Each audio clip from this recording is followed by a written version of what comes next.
Comment stimuler l'économie en France? Plusieurs candidats à la présidentielle ont exposé leurs propositions ce mardi devant des chefs d'entreprise. Parmi eux, François Fillon, le candidat conservateur du parti Les Républicains, qui promet de ramener la France au plein emploi. Et pour y parvenir, il prône plus de flexibilité pour les entreprises. Baisse massive des charges, moins de réglementation et suppression des 35 heures sont parmi ces mesures phares qui ont reçu le soutien du MEDEF, le syndicat des patrons.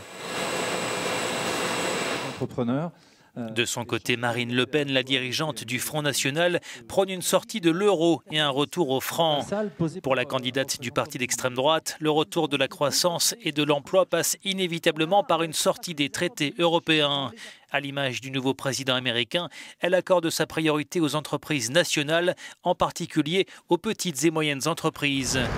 Pour Marine Le Pen, l'État doit jouer tout son rôle en incitant les banques à financer les TPE-PME et en faisant respecter les délais de paiement. Emmanuel Macron, le candidat ni droite ni gauche, s'illustre de son côté avec un programme qualifié de social-libéral. À l'instar de François Fillon, il prône davantage de souplesse au travail et veut alléger les charges et les impôts qui pèsent sur les entreprises. Le candidat du mouvement En Marche veut mettre l'accent sur la formation et l'apprentissage et souhaite faciliter l'innovation. Enfin, il estime qu'il n'y aura pas de vraie relance en France sans une politique de relance européenne. De son côté, Benoît Hamon, le candidat du Parti socialiste, était ce mardi à Berlin où il a rencontré Angela Merkel. Il a exprimé à la chancelière son désaccord concernant les politiques d'austérité qu'il juge mortifères pour l'Europe.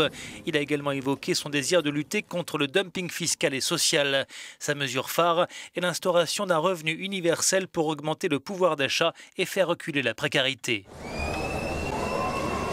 Enfin, comme Benoît Hamon, Jean-Luc Mélenchon, le candidat de la gauche radicale, a mis l'écologie au centre de son programme. La relance passe selon lui par un vaste plan de transition énergétique. Sur le pouvoir d'achat, il propose d'instaurer un SMIC mensuel à 1 326 € net, soit une augmentation de 175 €. Enfin, il est favorable à davantage de protectionnisme.